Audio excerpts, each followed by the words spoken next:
Hello, welcome back to LARP School, and today we'll be talking about a very special rule. It's rule number 7.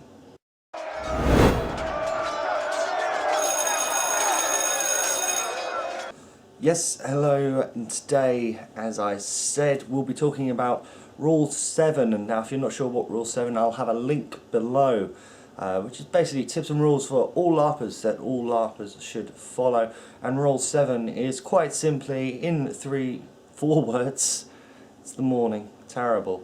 Don't take the piss. Now what could don't take the piss mean? It can actually cover a wide range of things. It's not as simple, in my opinion, as just, don't take the piss. That's actually quite a light-hearted way of saying it. So, what could it mean? Well, we'll start with OC first of all. Now, these rules for LARPers, they generally cover both things in and out of game, and out of character. There's, depending on the system, there may be quite a few links and people who can help. In smaller systems, obviously, as the numbers shrink, so do the number of staff, basically. I'll call them staff, why not? And with the shrinking number, what generally tends to happen is the amount of people they cover tends to sort of be more. So, for example, in a system maybe sort of with around 800 to 1,000 players, there might be about sort of 20, 30 people there who'll be able to help, which, isn't too bad. Take it down to maybe one with around 200. It may all fall for certain groups, everything like that, down to 1 or 2 people. And it's very hard. Talking from experience, I mean, I was quite lucky when I was sort of doing this. I still have people ask me help for helping questions at the moment. I'm always more than happy to help. I know the rules, I've read them through my mind many a time, and I generally know what is acceptable sort of IC and OC. But generally 90% of the bulk will be pushed onto sort of a particular person, and they're pretty much happy to help most of the time. Just like any of us, we're pretty much always happy to help, but there's always the times that it's like, look, I can't help at the moment, I need to do other things first, but I will get back to you, I will answer the question, thank you, sorry I can help at the moment. That doesn't then mean that you should just start spamming them or consistently and constantly asking the question you just asked. It doesn't help. It generally just pisses people off. And it's never too fun, especially, as an example, it could be 2 people who get on really well. One is a ref, the other is a player. The player asks the ref a question, the ref's like, yep, cool, I'll get to this, sorry, I can't help at the moment. The player's like, I need help with this, I need help with this, I need help with this, I need help with this, I need help with this, I need help with this, I need help with this. The ref's like, shut the fuck up. The player's like, well, that's not nice, that's not nice, I need help with this, I need help with this, I need help with this. You can see where this is going, yeah? It's not nice like that. If you do, fair enough, we do understand, absolutely, there are some questions that you really want to get answered quick because it can sort of affect quite a bit with your characters, etc. But unfortunately we're not always sort of able to help immediately. It's the catch side of having a real working life as well. Pain in the backside, we've got to do it, although I love my job, so always handy with that as well. And when it comes to sort of an IC perspective, it's very similar, only this time you may not have the computer screen to type away going "Mrr." And face-to-face is when it gets bad. And when at an event, questions really do have to get answered as quick as possible. What can happen, and I've seen this happen before, is someone might ask a question to someone, they don't actually know the answer. So they say, look, I don't know the answer, I can go get someone in a bit who will know the answer, just need to obviously get the camp sorted, so I can send someone out in order to get a ref through. Fair enough. During that time of that question being asked, immediately after, there can be sort of monster attacks for about half hour. Not their fault, you know. And then after that, there may be someone dead, so then they may need to sort of do, not necessarily paperwork, but do sort of a little thing on that.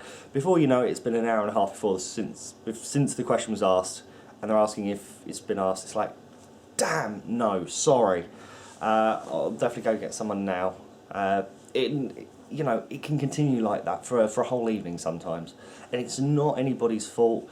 It can just get a bit frustrating if, you know, it has sort of been asked. I mean, generally like that, when it's, you know, quite a considerable gap between asking, that's fine, that's not taking the piss, that's, you know, it's basically just a reminder. But you've got to know when to remind someone.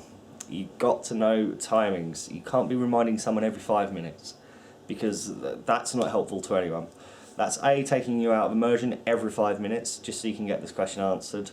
2, that's putting a lot of stress on whoever it is you're asking every 5 minutes, because they may have things that they need to run right now. So that's sort of bottom priority at the moment. You know, it's very bizarre.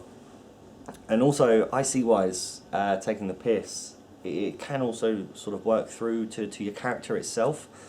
You may read about all the lore. Generally, every game system will have quite considerable lore, depending on the amount of time that it's been going. So obviously the longer a system runs, the more lore that it naturally builds up. And lore is always good. It lets you basically see, as a pair of outside eyes, it lets you see exactly what's happened, which also lets you know basically sort of what you can get away with. I'll give you an example at the moment with Green Cloaks. It's just, you know, been announced recently about sort of half-breeds. So basically sort of half human and half alien, or sort of half one alien and half another alien. Not possible through any known means at the moment now in the system. That's great. That's lore that's been built up. I will be honest, I was guilty of that, but this was 2 years ago since I made that, so I've changed that now slightly. Even though the character is technically dead, I've changed the lore changed the character based on sort of what's happened. You know, it's not for me to argue with. It's a decision that's made by higher ups. I will respect their authority. And it's when you don't know. It's when you don't. It's when you go into a system. Fair enough, first time. There's always leeway. No matter where you go, there will always be leeway, because you won't be expected to know every little detail. So you may create a character that's completely game breaking, goes against completely sort of all the lore. You know, sort of, I don't know, you may have a half human, half elf. It's probably a possibility in some systems. In some, there may be the two races. It may not be possible to breed. There may be a like angry backstabby war or something. But it's when you're in a system for a while, and then you start sort of creating characters that completely break it. So whether it's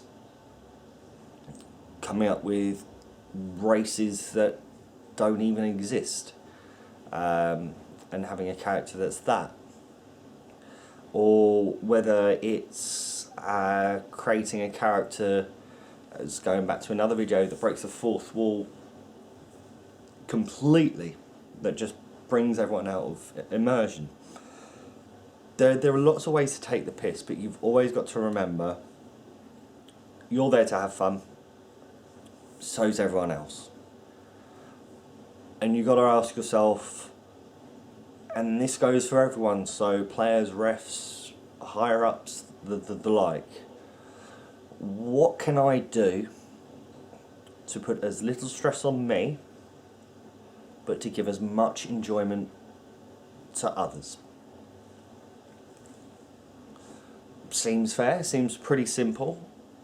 It is a little bit harder to do it in practice, obviously, because they're sort of factors that you can't really control. So, but yeah, what can you do that causes you as little stress but gives other people as much enjoyment as possible? That's what you've got to remember. And just don't take the piss.